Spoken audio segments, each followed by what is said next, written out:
Hello বন্ধুরা, আসসালামু আলাইকুম। কেমন আছো সবাই? আজকে আমি গরুর মাংস রান্না করে দেখাবো। এখানে 2 কেজি গরুর মাংস আছে। তার মধ্যে আমি দিয়ে দিচ্ছি রসুন, আদা, জিরে, এলাচ, এগুলো বেটে দিয়েছি। তারপর দিয়ে দিলাম পেঁয়াজ কুচি 1 কাপের মতো, 2-3 টুকরা দারচিনি। এখন দিয়ে দেব 2-3টা তেজপাতা।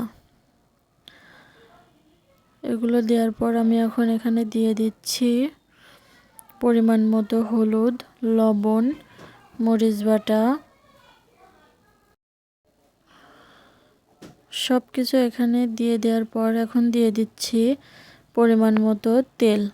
আপনারা আপনাদের পরিমাণ মতো দিয়ে নেবেন। আমি এখানে 2 কেজি মাংস রান্না করেছি, সেই পরিমাণে সব কিছু দিয়ে নিয়েছি।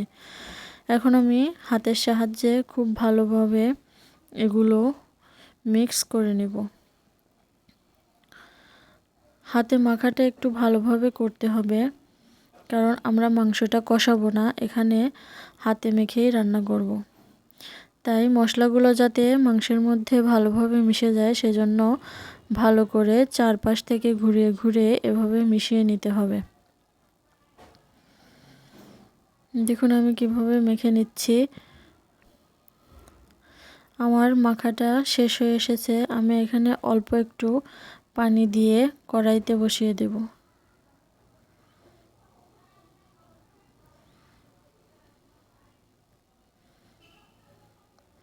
দেখুন মাংসটা প্রায় মেশানো হয়ে গেছে। এ পর্যন্ত যারা ভিডিওটা দেখেছেন কিন্তু লাইক দিতে ভুলে গেছেন, প্লিজ লাইক দিয়ে কন্টিনিউ করবেন আর সাবস্ক্রাইব করে বেল আইকনে ক্লিক করে রাখবেন, যাতে পরবর্তীতে কোনো ভিডিও আপলোড করলে নোটিফিকেশন পৌঁছে যায় আপনাদের কাছে। দেখুন মাংসটা চুলায় বসিয়ে দেওয়ার পরে এরকম হয়েছে। ভালোভাবে কষিয়ে নেওয়ার পরে আমি তারপরে আবার পানি দিয়ে দেবো। এই পানিটুকু শুকিয়ে নেব আমি কষানোর জন্য। মাংসটা মাটির চুলায় রান্না করছি।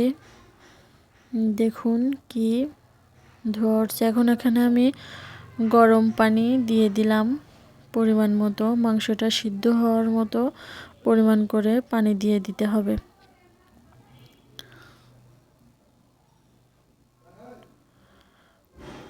এখানে এটাকে নেড়ে চেড়ে ভালো করে মিশিয়ে ঢাকনা দিয়ে ঢেকে দিতে হবে। আমি এখানে আরেকটু পানি দিয়ে দিলাম।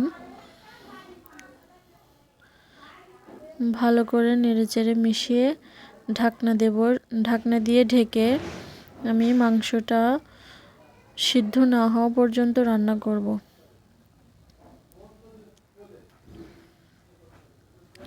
যারা এখনও আমার বন্ধু হওনি, প্লিজ আমার চ্যানেলটি সাবস্ক্রাইব করে আমার বন্ধু হয়ে যেও। আমিও চলে যাব সময় মতো তোমাদের কাছে। আমার মাংসটা রান্না হয়ে এসেছে, আমি এখন নামিয়ে পরিবেশন করে নেব।